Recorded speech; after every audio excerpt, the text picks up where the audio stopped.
El conflicto armado produce unas víctimas de otro tipo. Por ejemplo, la guerrilla secuestró 30.000 personas, bombardeó pueblos, matando personas en los pueblos, reclutó muchos niños. Los paramilitares hicieron muchísimas masacres, desplazaron muchísimos, 8 millones de campesinos, ¿no?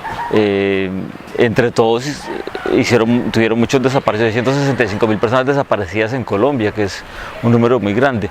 Entonces, los efectos de la violencia, del conflicto armado son efectos enormes, así magnitudes, pero yo creo que tienen relación porque por una parte que nace de las familias. Creo que en las familias hay unas relaciones autoritarias, violentas, que producen también su violencia cotidiana bastante fuerte, y esas se nutren de la otra violencia y nutren la otra violencia y la justifican.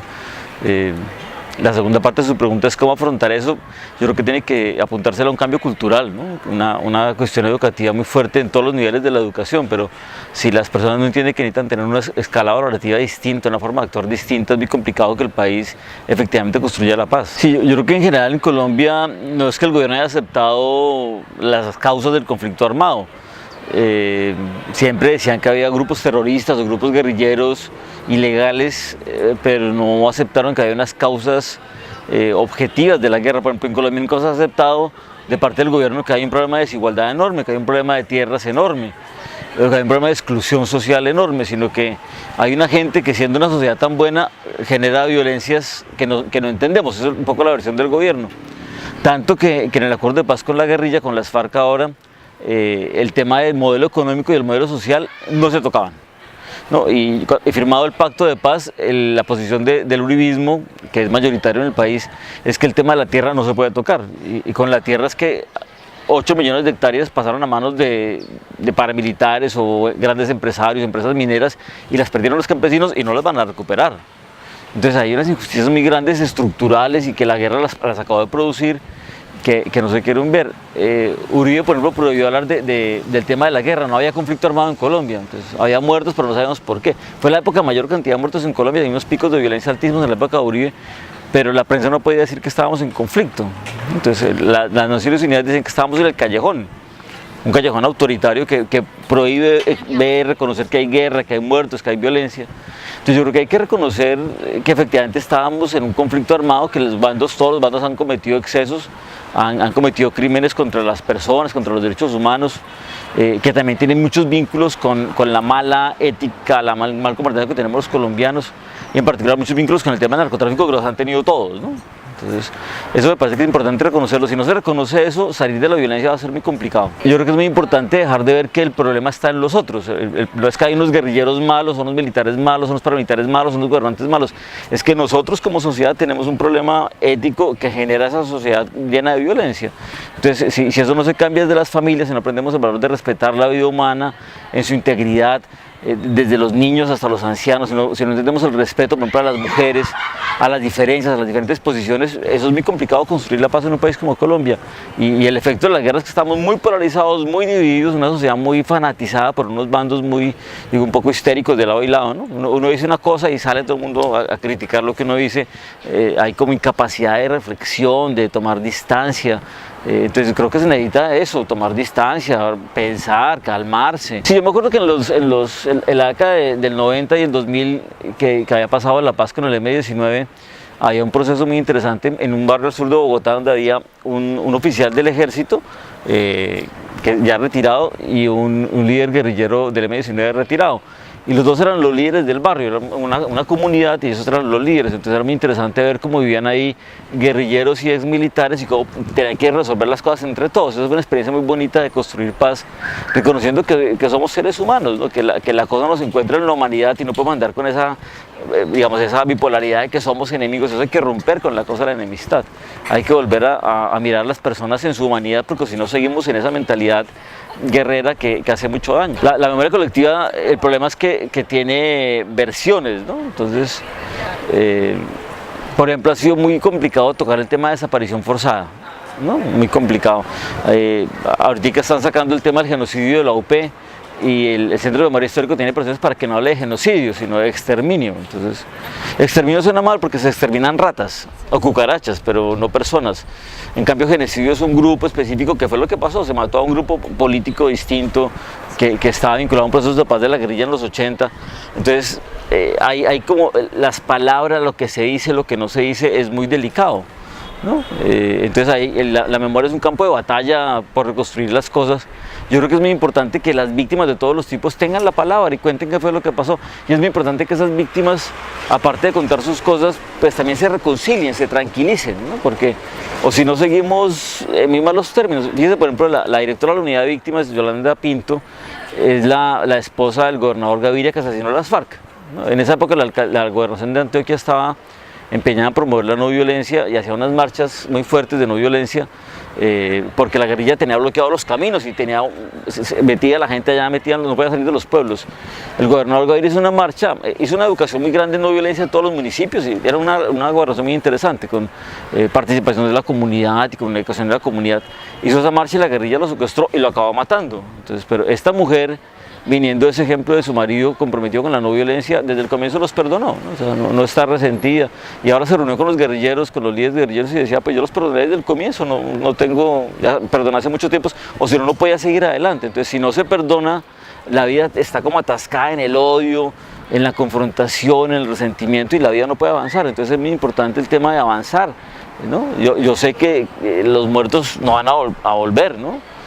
Pero es necesario reparar la vida y reconstruir las relaciones. A nivel de, por ejemplo, con las víctimas de reparación y de reparación simbólica, que se les ayuda, el Ministerio de Cultura, las alcaldías, las gobernaciones ayudan en el tema de la reparación simbólica, que consiste en que la gente cuente su experiencia y trate de expresarla de alguna manera artística. Y eso ha generado una serie de centros de memoria, experiencias de memoria en las pequeñas comunidades. Lo que hace la Comisión de la Verdad es tratar de construir la verdad desde todos los puntos de vista. No tiene función jurídica, tiene función de que la gente conozca la verdad. Una cosa distinta es lo que hace la justicia cuando los grupos armados que se integran al gobierno o los grupos acusados de ejercer violencia cuentan la verdad, y entonces ahí tiene un proceso judicial y hay unas penas, una cosa de la transitividad de la ley y todo eso. Entonces son procesos distintos. Lo que yo he visto es que es muy complicado que cuenten la verdad. Por ejemplo, los paramilitares que se insertaron en la época del gobierno de Uribe, la verdad no está contada. La gente no sabe dónde están sus muertos, ni por qué los mataron, ni dónde están los desaparecidos. La tierra no le quieren entregar, no se sabe quién financió eso, aunque se sospecha que hubo grupos empresariales ahí metidos. Entonces hay mucha oscuridad sobre ciertos temas, ¿no? El tema de la guerrilla, los nexos de la guerrilla con el narcotráfico no son claros, no los van a contar fácilmente. Entonces ahí hay como mucha sospecha que es complicada la verdad jurídica, no la verdad histórica, sino la verdad jurídica, porque esa verdad histórica tiene que ver con lo que cuentan en favor de las víctimas, y la verdad jurídica con las penas que les van a imponer, ¿no? Entonces ahí hay como un tira y afloje con el tema de la verdad. Lo que yo veo es que en la medida en que los victimarios se acercan a las víctimas en un diálogo más sincero, eso produce efectos de perdón, ¿no? También he visto que las víctimas, cuando las víctimas tienen procesos de reparación simbólica y acompañamiento psicológico, las víctimas efectivamente siguen adelante, porque también hay mucha gente que está parada en la guerra, ¿no? Nosotros tenemos casos de personas en Barranca Bermeja que los hijos los desaparecieron. Por ejemplo, una señora que le desaparecieron el hijo, y ella seguía con su hijo como si no se hubiera ido. Entonces ponía la canción de Maná por la mañana, que el muchacho oía, le arreglaba la ropa, le hacía el desayuno, lo despedía para el colegio, lo esperaba del colegio, le hacía el almuerzo, hacía toda la rutina del último día con su hijo, sin aceptar después de 20 años que se lo habían matado. Entonces es una cosa escalofriante. Entonces la gente necesita seguir adelante, necesitan asumir que efectivamente los mataron y que ya no van a aparecer, porque esos cadáveres muy seguramente no van a aparecer. Pero hay que poder hacer una memoria amorosa de sus desaparecidos. Entonces es muy importante el trabajo en esa memoria reparadora, amorosa, que hagan ellos, los sobrevivientes de sus desaparecidos, de sus muertos, porque nadie más los va a ayudar. Entonces ahí hay, por ejemplo, los jesuitas trabajan en eso, ¿no? El SJR, el Programa de Desarrollo y Paz, trabajan en hacer memorias amorosas de la gente que no está. Y eso sí creo que ayuda mucho como a sanar las heridas, a que la gente pueda avanzar. La gente está haciendo actividades de memoria de muchos tipos, desde, por ejemplo, pintando. Entonces, en Antioquia, en el oriente antioqueño, que hubo mucha bomba de la guerrilla, como le conté, que volaron pueblos completos y mataron gente, minaron, reclutaron niños, y también los paramilitares llegaron, después mataron más personas. Entonces, pueblos con mucha violencia, la gente lo que hizo fue la historia de las comunidades pintada en paredes. Murales, en una historia viniendo con mujeres que vienen del Salvador, con la guerra de El Salvador les contaron cómo era el tema de los murales. Otra gente en donde estaba la guerrilla en Caquetá aprendió a hacer mandalas y a pintar la experiencia a partir de los símbolos de la selva, ¿no? Entonces hay muchas formas artísticas en que la gente cuenta. En Trujillo Valle, que ha habido una masacre muy larga de parte de grupos narcotraficantes y paramilitares y militares ahí metidos contra la población, mataron al cura, al alcalde, a todo el mundo, han matado a muchísima gente. La gente hizo una memoria de hacer esculturas en la pared con los rostros de las personas.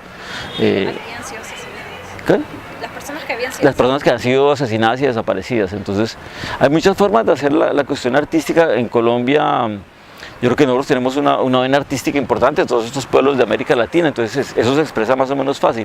El tema es que la reparación cultural y simbólica necesita apoyos económicos, el gobierno los da, pero hay que saberlos buscar, pero también necesita ese trabajo más interno de sanar y de curar y de poder avanzar. Entonces yo veo cuando las antiguas víctimas se organizan, se empoderan, estudian, se educan, salen de esa posición de víctimas y de la cosa lastimera de lo que pasó y pueden avanzar como ciudadanos al tema de los derechos, de la organización, de mirar más el futuro, de aprender de lo que pasó. Entonces hay un proceso ahí de pasar de víctimas a ciudadanos, en particular a ciudadanas, que cambia mucho las cosas. En Colombia hay una oficina de reinserción que yo creo que ha hecho un trabajo interesante.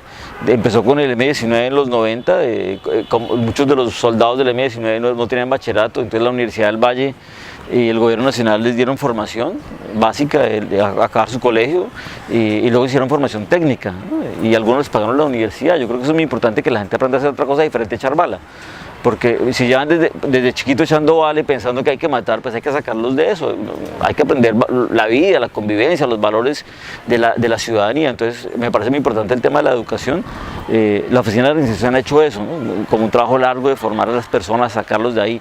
Se ha trabajado con los empresarios en esa gente que está reinsertada de la guerra, les den trabajo porque tienen que trabajar, ¿no? Y en Colombia siempre ha habido una cosa de transitividad de las leyes, en que las penas no son las más largas, sino que la gente está un tiempo y sale. Hay mucha discusión porque técnicamente los delitos de lesa humanidad no prescriben, ¿no? Pero si nosotros queremos que haya paz, pues eso debería en algún momento parar, ¿no? Entonces, y las comunidades, lo que yo he visto en las comunidades es que están mezclados. Entonces, por ejemplo, en Barranca Bermeja hay un barrio en que el paramilitar que los mató y los desplazó, mató a las familias y desplazó a la gente allá. Los líderes viven todos en un par de cuadras muy pobres. Él tuvo un hijo con un retardo muy fuerte. Y le dieron una casa a esos del gobierno, entonces viven ahí todos juntos y ya es parte de la comunidad. Entonces, el niño ya tiene como 12, 13 años, pero es un niño evidentemente con muchas dificultades y la gente es muy compasiva, ¿no? La gente perdona y acoge y es capaz de aprender a convivir con los otros sin esa cosa, el odio mental que tenemos los demás.